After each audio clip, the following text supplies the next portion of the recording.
Assalamualaikum warahmatullahi wabarakatuh. Halo anak-anak kelas 5B. Hari ini kita akan belajar mengenai operasi hitung pecahan. Mata pelajaran matematika. Disimak baik-baik ya penjelasan dari Ibu agar kalian mudah mengerti dan juga paham dengan apa yang Ibu sampaikan. Nah, selanjutnya ada penjumlahan pecahan desimal. Pecahan desimal ini terbagi menjadi 3. Ada persepuluhan, yaitu satu angka di belakang koma. Contohnya adalah 0,3. Kalian ingat-ingat, kalau persepuluhan itu ada satu angka di belakang koma.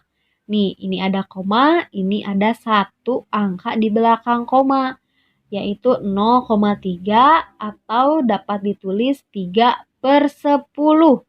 Karena persepuluhan satu angka di belakang koma, berarti di sininya per 10. Kalian ingat-ingat, apabila ada bentuk pecahan seperti ini yang hanya ada satu angka di belakang koma, maka bentuk pecahannya adalah per 10. Jika 0,3 menjadi 3/10, maka jika 0,7 menjadi 7/10. Paham ya? Lalu selanjutnya ada perseratusan. Perseratusan ini adalah dua angka di belakang koma. Nah, contohnya ini ada 0,15. Nah, karena ada dua angka di belakang koma disebut dengan perseratusan. Nih, ini ada dua angka di belakang koma, ada angka 1 dan juga angka 5. Nah, apabila ada dua angka di belakang koma, maka pecahan biasanya itu ditulis per 100. Nah, kalau 0,15 itu menjadi 15/100, maka kalau 0,25 menjadi berapa coba? Ya, 25/100. Yang selanjutnya ada perseribuan. Perseribuan ini adalah 3 angka di belakang koma. Ingat ya, kalau perseribuan itu adalah 3 angka di belakang koma. Nih, ada contohnya. 0,375. Nih, lihat kalian. Ini koma dan di belakangnya ada 3 angka, maka ditulisnya per 1000. Nih, 0,375 ditulisnya 375/1000. Kalau misalnya ada 0,625, maka ditulisnya 625/1000. Ya, paham anak-anak? Nah, selanjutnya lanjut ya penjumlahan pecahan desimal. Nih, ada contohnya. 0,15 ditambah 0,5. Nih, di sini ada bentuk pecahan desimal dua angka di belakang koma dan ini satu angka di belakang koma. Berarti yang ini perseratusan, yang ini persepuluhan. Cara menjumlahkannya kita kebawahkan. Kita tulis dulu 0,15 dan 0,5. Kalian harus ingat ya, apabila melakukan pecahan desimal, melakukan penjumlahan pecahan desimal, komanya ini harus sejajar. Meskipun ini ada dua angka di belakang koma, sedangkan ini satu angka di belakang koma, tetapi tetap komanya ini keduanya harus sejajar. Nah, apabila sudah sejajar, maka kita lakukan penjumlahan. Nih, 5-nya karena tidak ada di sini, tidak ada bilangan lagi, maka kita turunkan ke bawah. 5, 1 tambah 5 itu 6, komanya juga turunkan dan nolnya juga. Jadi 0,15 ditambah 0,5 adalah 0,65. Nah, yang perlu kalian ingat sekali lagi, apabila melakukan penjumlahan pecahan desimal, meskipun yang satu ini ada dua angka di belakang koma dan yang ini satu angka di belakang koma, tetapi pada saat menuliskan untuk penjumlahannya, ingat komanya harus sejajar. Apabila di sini penjumlahannya ada dua angka di belakang koma dan di sini misalkan ada 3 angka di belakang koma pun komanya tetap di sini ditulisnya harus sejajar ya. Nah, untuk contoh lainnya, di sini ada 0,2 ditambah 0,375. Nah, ini hanya ada satu angka di belakang koma, dan yang ini ada 3 angka di belakang koma, tetapi kita harus menuliskan komanya tetap sejajar ya. Nah, setelah komanya sejajar, kita langsung melakukan penjumlahannya. Nah, ini karena tidak ada pasangannya di atas, 5-nya kita turunkan ke bawah, 7-nya juga sama, lalu 2 ditambah 3 adalah 5, dan 0 komanya kita turunkan. Jadi 0,2 ditambah 0,375 itu adalah 0,575. Nah, untuk pembacaannya kalian jangan membaca ini 0,575 ya, tidak boleh. Kalau membaca bilangan desimal itu yang ada komanya ini, kita membacanya satu angka saja nih. Yang ini misalkan bukan 0,375, tetapi 0,375. Nah, yang ini juga bukan 0,575, tetapi 0,575. Paham anak-anak? Nah, sekarang kita akan melakukan penjumlahan pecahan desimal dan pecahan biasa. Nah, contohnya 0,2 ditambah 3/5. Ini tidak bisa langsung dijumlahkan ya. Caranya kita ubah dulu pecahan desimal menjadi pecahan biasa. Nah, tadi Ibu sudah menjelaskan. Kalau misalkan ada satu angka di belakang koma, berarti disebutnya pecahan desimal apa coba? Ya, persepuluhan. Berarti penyebutnya adalah 10. Jadi 0,2 ini adalah 2/10. Karena di sini ada satu angka di belakang koma, maka di sininya per 10 dan angka 2 di sini kita tulis menjadi pembilang. Jadi 0,2 itu sama dengan 2/10. Nah, lalu dapat kita jumlahkan karena sudah sama menjadi pecahan biasa. Nah, ditulis seperti ini. 2/10 ditambah 3/5. Nah, sampai sini apakah sudah bisa dijumlahkan? Belum bisa ya, karena di sini penyebutnya masih berbeda.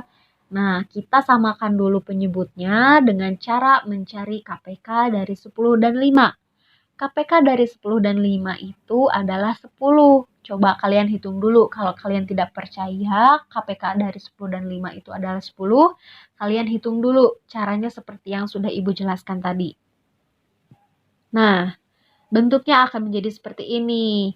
10 bagi 10 adalah 1. 1 kali 2 adalah 2. Maka ditulis 2/10. Kemudian yang satunya lagi, 10 dibagi 5 adalah 2. 2 dikali 3 adalah 6. Jadi 2/10 ditambah 6/10. Karena penyebutnya sudah sama, maka pembilangnya dapat kita jumlahkan. Jadi 2 ditambah 6 adalah 8. Dan hasilnya menjadi 8/10. Nah, 8/10 ini sama ya kayak ini nih. 2/10, ini 8/10. Berarti ini bilangan desimal persepuluhan. Nah, maka jika diubah menjadi pecahan desimal, menjadi berapa coba? Kalau 2/10 itu 0,2, berarti 8/10 itu jadi berapa? Ya, 0,8. Nah, sekarang adalah persen. Persen adalah bilangan per 100. Nih, contohnya. Ini dibaca 8%. Bentuk pecahan biasanya adalah 8/100. Kemudian apabila ini 25% dibacanya, kemudian pecahan biasanya menjadi 25/100. Jika 8% adalah 8/100, 25% adalah 25/100, kalau 50% berapa ya?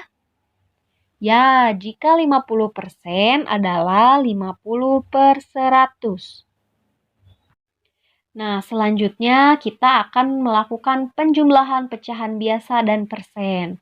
Nih, contohnya ada 30% ditambah 2/5. Ini adalah bentuk persen, ini bentuk pecahan biasa. Nah, untuk melakukan penjumlahannya ada dua cara. Yang pertama, kita ubah dulu bentuk persen menjadi pecahan biasa. Nah, bentuk pecahan ini, bentuk persen ini, bentuk 30%, kita akan ubah menjadi bentuk pecahan biasa. Nah, jika tadi 8% itu adalah 8 per 100, 25% itu 25 per 100, maka kalau 30% jadi berapa? Ya, 30% itu adalah 30 per 100. Nah, ini bentuk pecahan biasa dari 30%.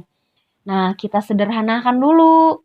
Cara mensederhanakannya, kita harus membagi penyebut dan pembilang itu dengan bilangan yang sama. Apabila penyebut dibagi 2, maka pembilangnya juga harus dibagi 2. Apabila pembilang dibagi 10, maka penyebutnya juga harus dibagi 10 ya. Nah, sekarang kita akan membagi penyebut dan pembilangnya ini dengan bilangan 10. Nah, jadi 30 dibagi 10, 100 dibagi 10 juga. Apabila pembilang dibagi 10, maka penyebutnya juga harus dibagi 10. 30 dibagi 10 berapa? 3. 100 dibagi 10 adalah 10. Maka kita tulis. Nah, 30% ini bentuk pecahan biasanya adalah 3 per 10 ditambah 2 per 5. Apakah sudah bisa dijumlahkan?